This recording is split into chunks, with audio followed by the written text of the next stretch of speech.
Doctor rest ಮಾಡೋದಕ್ಕೆ ಹೇಳಿದ್ರಂತೆ.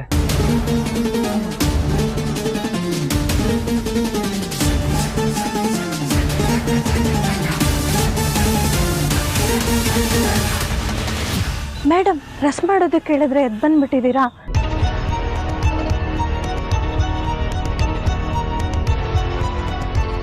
Madam ಸ್ವಲ್ಪ ಸ್ಟ್ರೆಸ್ಸಲ್ಲಿದ್ರು, ಮಾತ್ರೆ ಕೊಟ್ಟಿದ್ದೀನಿ, ತಗೊಂಡ್ರೆ ಎಲ್ಲ ಸರಿ ಹೋಗುತ್ತೆ.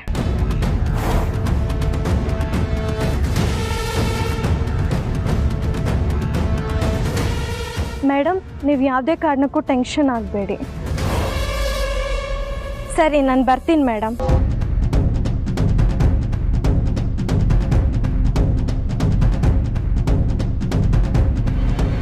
ಮಾಮ್, ನೀವು ಯಾವಾಗಲೂ ನಗ್ನಾಗ್ತಾ ಇರ್ತೀರಲ್ವಾ, ಅದಕ್ಕೆ ನಮಗೆ ನಿಮ್ಮ ಸ್ಟ್ರೆಸ್ ಬಗ್ಗೆ ಗಮನ ಬರಲಿಲ್ಲ. ಸಾರಿ ಮಾಮ್. ಆದರೆ ನೀವು ಯಾವ ಕಾರಣಕ್ಕೆ ಇಷ್ಟೊಂದು ಸ್ಟ್ರೆಸ್ ತಗೋತಿದ್ದೀರಾ ಅತ್ತೆ? ಯಜಮಾನ್ರೆ, ಅಮ್ಮ ಏನೋ ಹೇಳ್ದೆ ಮನಸ್ಸಲ್ಲೇ ಕೊರಗ್ತಾ ಇದ್ದಾರೆ. ಈ ವಿಷಯನ ಅಮ್ಮನ ಹತ್ರ ಹೇಳೋದು ಬೇಡ, ನಾವು ಮಾವನ ಹತ್ರನೇ ಹೇಳೋಣ.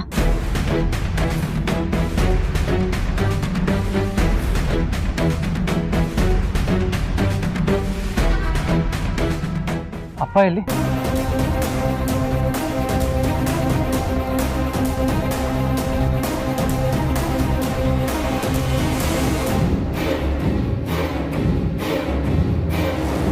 ಬಿಸ್ನೆಸ್ ಕೆಲಸದ ಮೇಲೆ ಹೊರಗಡೆ ಹೋಗಿದ್ದಾರೆ.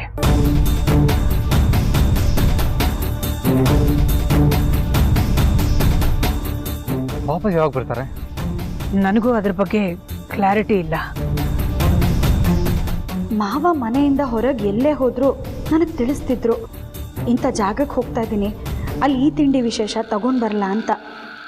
ಆದರೆ ಈ ಸಲ ಬೇರೆ ಊರಿಗೆ ಹೋದರೂ ನನಗೊಂದು ಮಾತು ತಿಳಿಸ್ದೆ ಹೋಗಿದ್ದಾರಲ್ಲ. ಅತ್ಯಮ್ಮ ಮನೆಗೆ ತಂದು ದಿನಸಿನ ವಾಪಸ್ ಕಳಿಸ್ದೆ. ಅದಕ್ಕೆ ಮಾವ ನಾನು ತಂದು ಕೊಟ್ಟಿದ್ದನ್ನು ತಗೊಳ್ಳಲ್ವೇನೋ ಅಂದ್ಕೊಂಡ್ರೇನೋ ಪಾಪ. ಈಗಲೇ ಅಪ್ಪಂಗೆ ಫೋನ್ ಮಾಡಿ ಬರೋದಕ್ಕೆ ಹೇಳ್ತೀನಿ. ಅಪ್ಪ ಮನೇಲಿದ್ರೆ ಯಾರಿಗೂ ಸ್ಟ್ರೆಸ್ ಆಗೋದಕ್ಕೆ ಬಿಡಲ್ಲ. ಬೇಡ, ನನಗೆ ಒಂದು ಸ್ವಲ್ಪ ತಲೆನೋವು ಅಂತಂದ್ರು ಅವ್ರು ತುಂಬ ನೊಂದ್ಕೋತಾರೆ.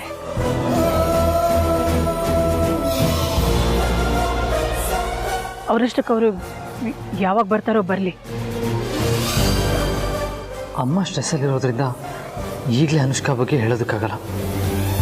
ಅಪ್ಪ ಬರೋವರೆಗೂ ಈ ವಿಷಯನ ಮನೇಲಿ ಯಾರಿಗೂ ಹೇಳದೆ ಇರೋದಕ್ಕೂ ಆಗಲ್ಲ. ಸೇಫ್ಟಿ ದೃಷ್ಟಿಯಿಂದ ಪ್ರೀತಿಗಾದರೂ ಹೇಳಲೇಬೇಕು. ಸರಿ, ನಾವು ಬರ್ತೀವಿ. ಹೀಗೆ ವಾಕ್ ಮಾಡ್ಕೊಂಬಂತೀವಿ.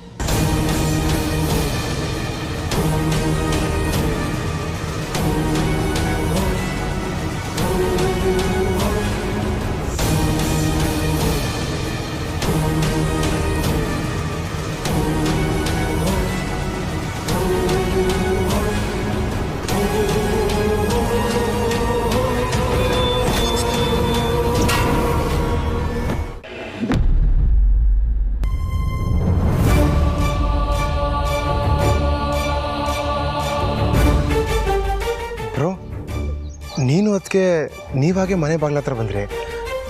ಮಾಮಿಗೆ ಹುಷಾರಿಲ್ಲ ಅಂತ ಗೊತ್ತಾಯಿತು. ಡ್ಯಾಡಿ ಇಲ್ಲಿ ಅಂತ ಕೇಳಿದ್ರಿ, ಅದು ಸರಿಯಾಗಿ ಗೊತ್ತಾಗಲಿಲ್ಲ. ನನಗೆ ಸಪ್ರೇಟಾಗಿ ಸಿಗ್ನಲ್ ಮಾಡಿ ಬಾ ಅಂತ ಕರೆದೆ. ಏನು ವಿಷಯ ಬ್ರೋ? ಡ್ಯಾಡ್ ಹತ್ರ ಏನಾದರೂ ಇಂಪಾರ್ಟೆಂಟ್ ಮಾತಾಡೋದಿತ್ತಾ? ಅಮ್ಮನ ಆರೋಗ್ಯ ಚೆನ್ನಾಗಿದ್ದಿದ್ರೆ ಈ ವಿಷಯನ ಅಮ್ಮನ ಹತ್ರ ಶೇರ್ ಮಾಡ್ಕೊಳ್ಳೇಬೇಕಾಗಿತ್ತು ಪ್ರೀತು. ಆದರೆ ಅಮ್ಮ ಸ್ಟ್ರೆಸ್ಸಲ್ಲಿದ್ದಾರೆ. ಅವ್ರ ಆರೋಗ್ಯನ ಗಮನದಲ್ಲಿಟ್ಕೊಂಡು ನಾವು ಹಾಗೆ ಬಂದ್ವಿ ಅಷ್ಟೇ. ಮನೆ ಸುರಕ್ಷತೆ ದೃಷ್ಟಿಯಿಂದ ಈ ವಿಷಯ ನಿಮಗೆ ತಿಳಿಸ್ಲೇಬೇಕಾಗಿತ್ತು. ಅದಕ್ಕೆ ನಾವು ನಿಮ್ಮನ್ನ ಇಲ್ಲಿಗೆ ಬರೋದಕ್ಕೆ ಹೇಳಿದ್ದು. ಅಲ್ಲಿಗೆ ವಿಷಯ ತುಂಬ ಸೀರಿಯಸ್ ಆಗಿರೋ ಥರ ಇದೆ. ಹೌದು ಪ್ರೀತು, ಅನುಷ್ಕಾ ವಿಷಯ.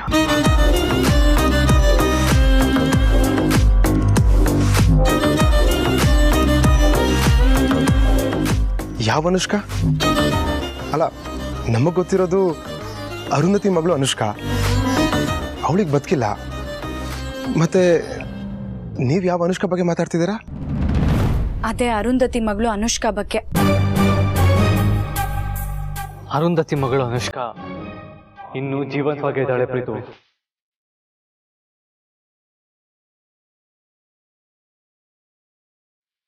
ವಾಟ್? ಏನು ಹೇಳ್ತಿದ್ದೀರಾ? ಹೌದು, ನಾನು ಕಣ್ಣಾರೆ ಕಂಡ ಸತ್ಯನೇ ಹೇಳ್ತಾ ಇರೋದು. ನಾನು ಕೆಲಸ ಮಾಡೋ ಜಾಗದಲ್ಲಿ ಆ ಅನುಷ್ಕನ ನೋಡ್ದೆ.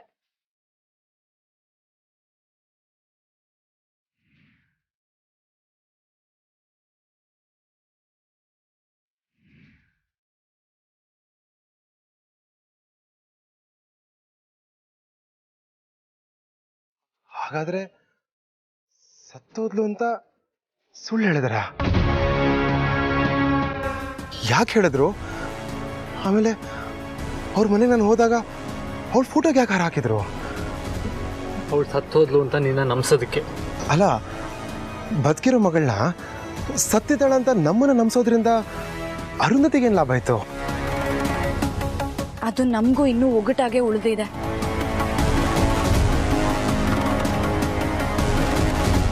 ಅದಕ್ಕೆ ನೀವಿವತ್ತು ಅನುಷ್ಕಾನ ಕಣ್ಣಾರೆ ನೋಡಿದ್ದೀರಾ, ಅದು ಸುಳ್ಳಾಗೋದಕ್ಕೆ ಸಾಧ್ಯನೇ ಇಲ್ಲ. ಅನುಷ್ಕಾ ಬದುಕಿದ್ದಾಳೆ ಅನ್ನೋದನ್ನ ನಾನು ನಂಬ್ತೀನಿ. ಆದ್ರೆ ಅವಳು ನಿಮ್ಮನ್ನ ನೋಡಿ ಹೆದ್ರಿ ಅಲ್ಲಿಂದ ಯಾಕೆ ಜಾಗ ಖಾಲಿ ಮಾಡಿದ್ಲು ಅನ್ನೋದೇ ನಂಗೆ ಅರ್ಥ ಆಗ್ತಿಲ್ಲ.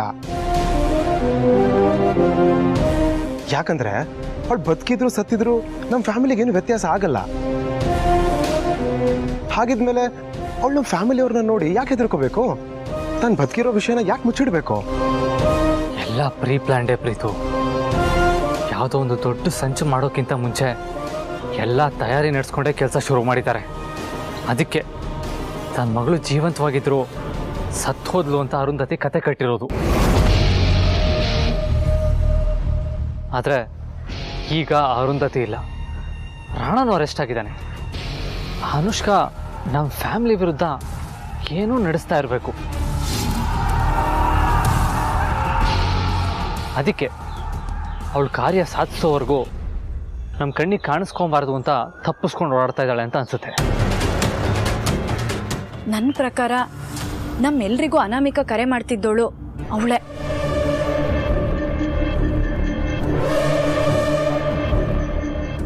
ಅಲ್ಲಿಗೆ ರಾಣ ಅರೆಸ್ಟ್ ಆಗ್ತಿದ್ದಂಗೆ ಅರಸನಕೋಟೆ ಶತ್ರುಗಳ ಕಾಟ ನಿಂತೋಯ್ತು ಅಂತ ಅನ್ಕೊಂಡಿದ್ದೆ. ಈಗ ಅನುಷ್ಕಾ ಅದನ್ನ ಮತ್ತೆ ಕಂಟಿನ್ಯೂ ಮಾಡಿದ್ರು ಮಾಡ್ಬೋದು ಅಂತ ಹೇಳ್ತೀರಾ?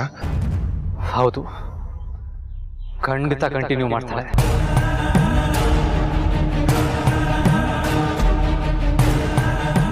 ಅದಕ್ಕೆ ಅಪ್ಪ ಅಮ್ಮನ ಗಮನಕ್ಕೆ ಈ ವಿಷಯ ತರೋಣ ಅಂತ ಬಂದ್ವಿ. ಆದರೆ ಅಪ್ಪ ಊರಲ್ಲಿಲ್ಲ. ಅತ್ಯಮ್ಮ ಇವಾಗಿರೋ ಪರಿಸ್ಥಿತಿಲಿ ಅವ್ರ ಹತ್ರನೂ ನಾವು ಅನುಷ್ಕಾ ಬಗ್ಗೆ ಹೇಳೋದಕ್ಕಾಗಲ್ಲ. ಜನನಿ ಬೇರೆ ಬಸ್ರಿ. ಈಗ ತಾನೇ ರಾಣ ಅರೆಸ್ಟ್ ಆಗಿದ್ದಾನೆ, ನಮ್ಗೆ ಯಾವ ಶತ್ರುಗಳ ಭಯನೂ ಇಲ್ಲ ಅಂತ ನೆಮ್ಮದಿಯಾಗಿದ್ದಾಳೆ. ಹೌದು, ಅನುಷ್ಕಾ ಬದುಕಿರೋ ವಿಷಯ ಜನನಿಗೆ ಗೊತ್ತಾದ್ರೆ ಅವಳಿಗೆ ತುಂಬ ಆತಂಕ ಆಗುತ್ತೆ.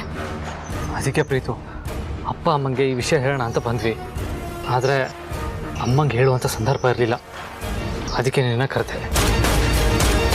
ಈಗ ಮುಂದಿನ ಸ್ಟೆಪ್ ಏನು ಬ್ರೋ? ತಕ್ಷಣಕ್ಕೆ ನನಗೂ ಏನೂ ಗೊತ್ತಾಗ್ತಾ ಇಲ್ಲ ಪ್ರೀತು. ಆದರೆ ಆ ಅನುಷ್ಕಾ ಇರೋ ಜಾಗನ ಪತ್ತೆ ಮಾಡೋದು ನಮ್ಮ ಫಸ್ಟ್ ಪ್ರಿಯಾರಿಟಿ ಆಗಿರಬೇಕು. ಆದರೆ ಹೇಗೆ ಅಂತ ಗೊತ್ತಾಗ್ತಾ ಇಲ್ಲ. ಆ ರಾಣ ಬೇರೆಯವ್ರ ಹೆಸರಲ್ಲಿ ಮನೆ ತಗೊಂಡಿದ್ದ. ಇವಾಗ ಆ ಅನುಷ್ಕಾ ಕೂಡ ಹಾಗೆ ಮಾಡಿರೋ ಸಾಧ್ಯತೆ ಇದೆ. ಪೊಲೀಸು ಸಹಾಯ ತಗೊಂಡು ನಾವು ಅನುಷ್ಕಾನ ಪತ್ತೆ ಮಾಡೋ ಪ್ರಯತ್ನ ಮಾಡಬಹುದು.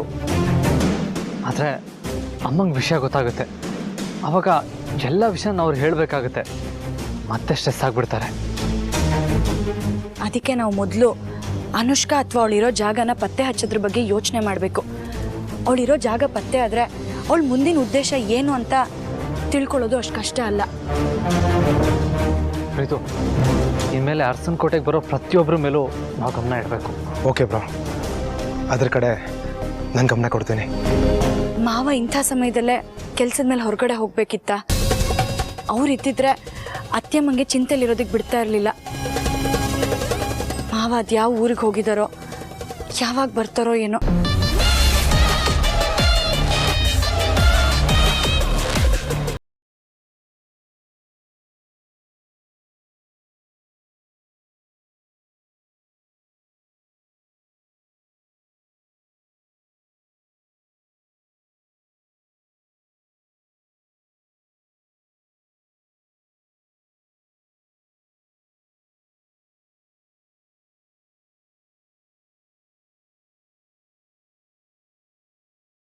ರಘು, ನೀವು ಕಿಡ್ನಾಪ್ ಆಗಿದ್ದೀರ?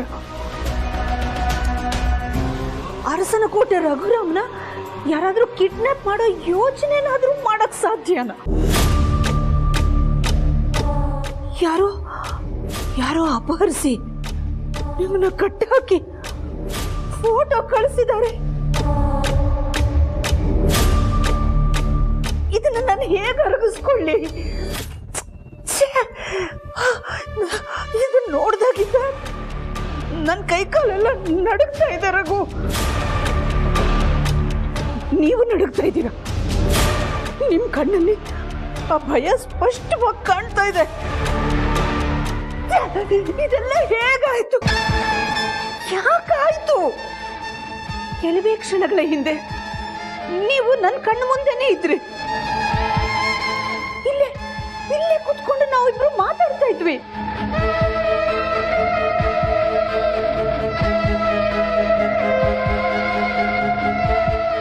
ಮತ್ತೆ ಅಖಿಲ, ಅದು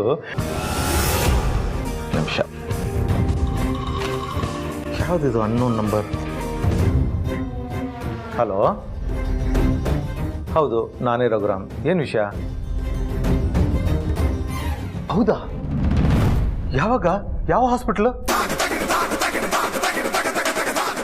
ಸರಿ, ನಾನು ಈಗಲೇ ಹೊರಟು ಬರ್ತೀನಿ. ರಘು, ಏನಾಯ್ತು? ಹಾಸ್ಪಿಟ್ಲ್ ಅಂತ ಹೇಳ್ತಿದ್ದೀರಾ, ಯಾರಿಗೇನಾಯ್ತು? ಅದೇ ನನ್ನ ಫ್ರೆಂಡು ಮೂರ್ತಿ ಅಂತ ಇದ್ನಲ್ಲ, ಅವನಿಗೆ ಆಕ್ಸಿಡೆಂಟ್ ಆಗಿಬಿಟ್ಟಿದೆ. ಔಟ್ಸ್ಕಟ್ಸಲ್ಲಿದ್ದ. ಅಲ್ಲೇ ಇದ್ದವ್ರು ಯಾರೋ ಒಬ್ಬರು ಅವನ್ನ ಕರ್ಕೊಂಡು ಹೋಗಿ ಹಾಸ್ಪಿಟ್ಲಿಗೆ ಸೇರಿಸಿದ್ದಾರೆ. ಬರೋಕ್ಕೆ ಹೇಳಿದ್ರು, ಅವ್ರದ್ದೇ ಫೋನು. ನಾನು ಹೋಗಿ ಬರ್ತೀನಿ. ರಘು, ನೀವು ತುಂಬ ಗಾಬರಿಲಿದ್ದೀರಾ. ಒಬ್ಬರೇ ಹೋಗಬೇಡಿ, ನಾನು ಜೊತೆಲಿ ಬರ್ತೀನಿ. ಇಲ್ಲ, ಪರವಾಗಿಲ್ಲ, ನಾನು ಮ್ಯಾನೇಜ್ ಮಾಡ್ತೀನಿ. ಹಾಂ, ನಾನು ಹೋಗಿ ಬಂದ್ಬಿಡ್ತೀನಿ. ರಘು, ಏನಾದರೂ ಅವಶ್ಯಕತೆ ಇದ್ದರೆ ಖಂಡಿತ ಫೋನ್ ಮಾಡಿ. ಹಾಗಿಲ್ಲ, ಡೆಫಿನೆಟ್ಲಿ.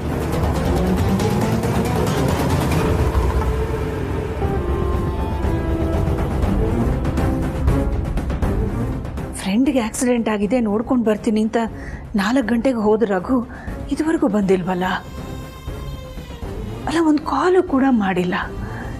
ಯಾಕಿರ್ಬೋದು? ನಾನೇ ಕಾಲ್ ಮಾಡ್ತೀನಿ. ಯಾವುದಿದು? ಅನ್ನೋನ್ ನಂಬರಿಂದ ವಾಟ್ಸಪ್ ಬಂದಿದೆ. ಆಕ್ಸಿಡೆಂಟಿಗೆ ಸಂಬಂಧಪಟ್ಟ ಹಾಗೆ ಬೇರೆ ಯಾರಾದರೂ ಮಾಡಿರ್ಬೋದಾ?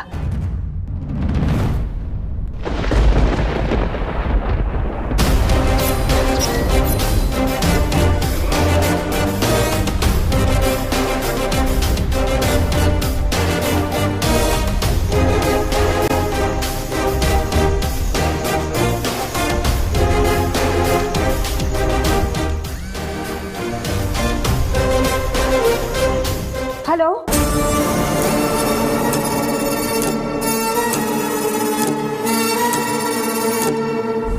ಅರಸನಕೋಟೆ ಅಖಿಲಾಂಡೇಶ್ವರಿ, ನಾನು ಕಳ್ಸಿದ ನಿನ್ನ ಗಂಡನ ಫೋಟೋನ ನೋಡಿದ್ಯಾ? ಏನಿದೆಲ್ಲ? ಓ, ಫೋಟೋದಲ್ಲಿ ನಿನ್ನ ಗಂಡನ್ನ ಕಟ್ಟಾಕಿರೋದನ್ನ ನೋಡಿನೂ ಗೊತ್ತಾಗ್ಲಿಲ್ವಾ? ನಿನ್ನ ಗಂಡನ್ನ ನಾನು ಕಿಡ್ನಾಪ್ ಮಾಡಿದ್ದೀನಿ.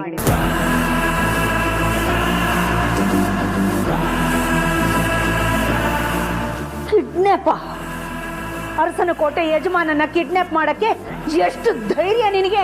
ಧೈರ್ಯ ಇರೋದಕ್ಕೆ ಇಂಥ ದೊಡ್ಡ ರಿಸ್ಕಿಗೆ ನಾನು ಕೈ ಹಾಕಿರೋದು. ನಿನ್ನ ಗಂಡನ ಫ್ರೆಂಡ್ ಮೂರ್ತಿ ಅನ್ನೋನಿಗೆ ಆಕ್ಸಿಡೆಂಟ್ ಆಗಿದೆ ಅಂತ ಫೋನ್ ಮಾಡಿ ಕರ್ಸ್ತೋಳೆ ನಾನು.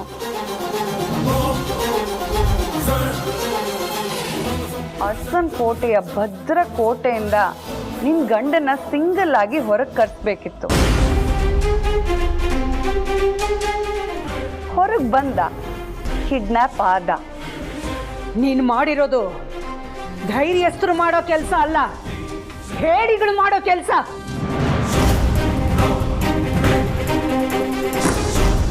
ಅದಕ್ಕೆ ಸುಳ್ಳು ಫೋನ್ ಕಾಲ್ ಮಾಡಿ ಅವ್ರನ್ನ ಹೊರಗಡೆ ಕರ್ಸ್ಕೊಂಡಿದ್ಯಾ? ಏಯ್, ಮರ್ಯಾದೆಯಿಂದ ಅವ್ರನ್ನ ಬಿಟ್ರೆ ಉಳ್ಕೋತೀಯ, ಇಲ್ಲ ಅಂದ್ರೆ ಏನ್ ಮಾಡ್ತೀಯ? ಏನು ಮಾಡಕ್ಕಾಗಲ್ಲ. ಯಾಕೆ ಅಂದ್ರೆ ನಿನ್ನ ಬೆಲೆನೇ ಕಟ್ಟಕ್ಕಾಗದೇ ಇರೋಂಥ ಒಂದು ಅಮೂಲ್ಯವಾದ ಆಸ್ತಿ ನಿನ್ನ ಗಂಡ ನನ್ನ ಸೆರೆಯಲ್ಲಿದ್ದಾನೆ.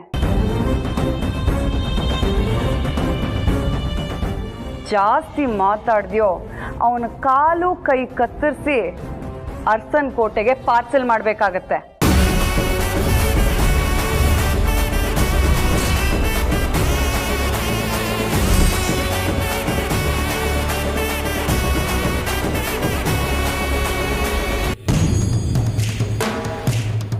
ನೀನು ಯಾರು? ನಿನಗೇನು ಬೇಕು? ಯಾಕೆ ನನ್ನ ರಘುನ ಕಿಡ್ನಾಪ್ ಮಾಡಿದ್ಯಾ? ಟೈಮ್ ಬಂದಾಗ ಹೇಳ್ತೀನಿ. ಅಲ್ಲಿವರೆಗೂ ನಿನ್ ಗಂಡ ಕಿಡ್ನಾಪ್ ಆಗಿರೋದನ್ನ ಯಾರಿಗೂ ಹೇಳ್ಕೊಡ್ದು.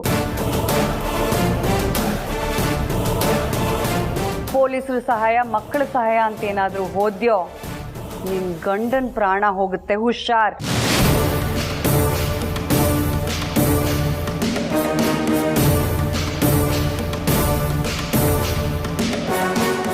ನೋಡು, ನಾನು ನನ್ನ ರಘು ಜೊತೆ ಮಾತಾಡ್ಬೇಕು.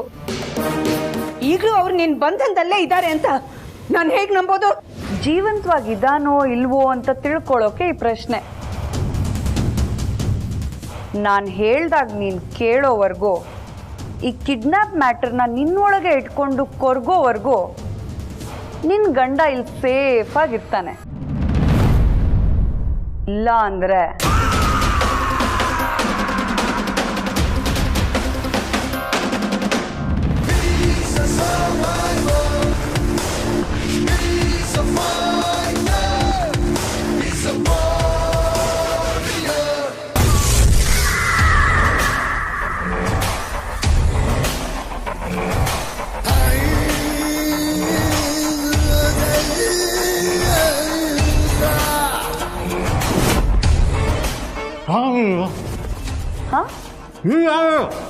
ಓ, ಮಾತಾಡ್ಬೇಕಾ?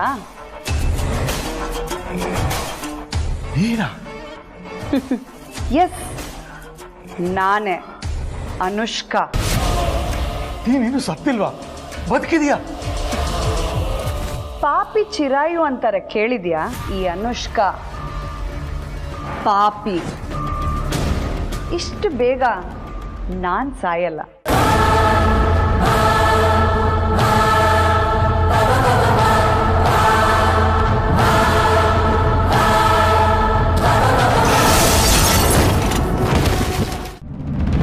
ಯಾರು ರಘುನ ಕಿಡ್ನಾಪ್ ಮಾಡಿರೋದಕ್ಕೆ ಸಾಧ್ಯ?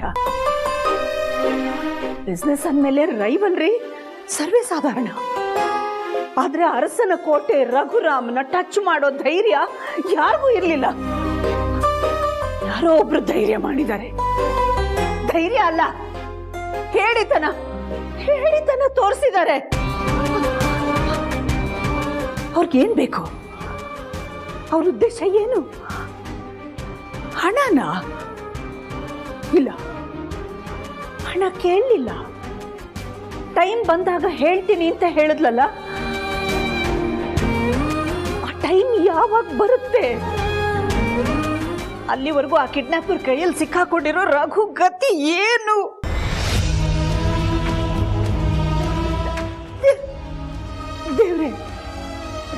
ದೇವ್ರೆ, ನನ್ನ ರಘುನ ಕಾಪಾಡೋ ಜವಾಬ್ದಾರಿ ನಿಂದಪ್ಪ. ರಘುನ ಕಾಪಾಡಪ್ಪ ದೇವ್ರೆ.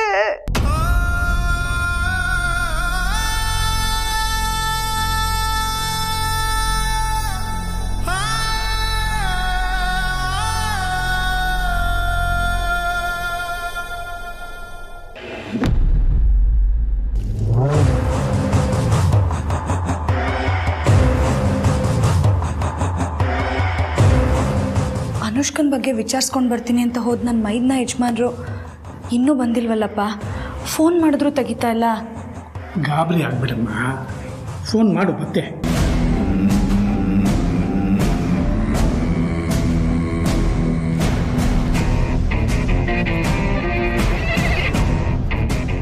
ಅನುಷ್ಕನ್ ಬಗ್ಗೆ ಏನಾದರೂ ಗೊತ್ತಾಯ್ತಾ?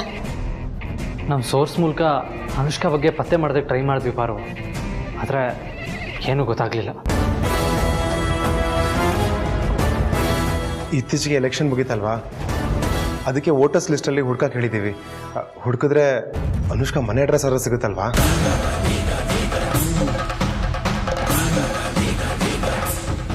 ಆದರೆ ನಮಗೆ ಬೇಕಾಗಿರೋ ಇನ್ಫಾರ್ಮೇಷನ್ ಅಲ್ಲಿ ಸಿಗೋದು ಡೌಟೇ ಪ್ರೀತು. ಯಾಕೆಂದರೆ ಒಂದು ವಂಶನೇ ನಿರ್ವಂಶ ಮಾಡಬೇಕು ಅಂತ ಉದ್ದೇಶ ಇಟ್ಕೊಂಡಿರೋ ಅನುಷ್ಕಾ ಒಬ್ಬ ಒಳ್ಳೆ ನಾಗರಿಕಳ ಥರ ಓಟ್ ಹಾಕಕ್ಕೆ ಬರ್ತಾಳ.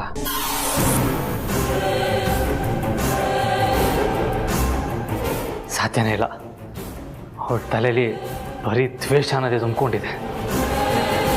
ದುಡ್ಡಿರೋಳು ಫಾರಿನ್ಗೆಲ್ಲ ಓಡಾಡಿರ್ಬೋದು ಅಂತ ಏರ್ಪೋರ್ಟಲ್ಲಿ ಒಬ್ಬ ಫ್ರೆಂಡ್ ವರ್ಕ್ ಮಾಡ್ತಾನೆ. ಅವನ ಮೂಲಕ ಅವಳು 6 ತಿಂಗಳಲ್ಲಿ ಬೇರೆ ಕಂಟ್ರಿಗೆ ಹೋಗಿದ್ದಾಳೆ ಅಂತ ಚೆಕ್ ಮಾಡಿಸ್ದೆ. ಆದರೆ ಅವಳು ದೇಶನೇ ಬಿಟ್ಟು ಹೋಗಿಲ್ಲ. ಅದಕ್ಕೆ ಅಲ್ಲಿಗೆ ಕಳೆದ 1.5 ವರ್ಷದಿಂದ ಅವಳು ನಮ್ಮ ದೇಶದಲ್ಲೇ ಇದ್ದಾಳೆ. ಅವಳು ನಮಗೆಲ್ಲ ಗೊತ್ತಿಲ್ಲದೇನೆ ನಮ್ಮನ್ನ ವಾಚ್ ಮಾಡ್ತಿದ್ಲು ಅನ್ಸುತ್ತೆ.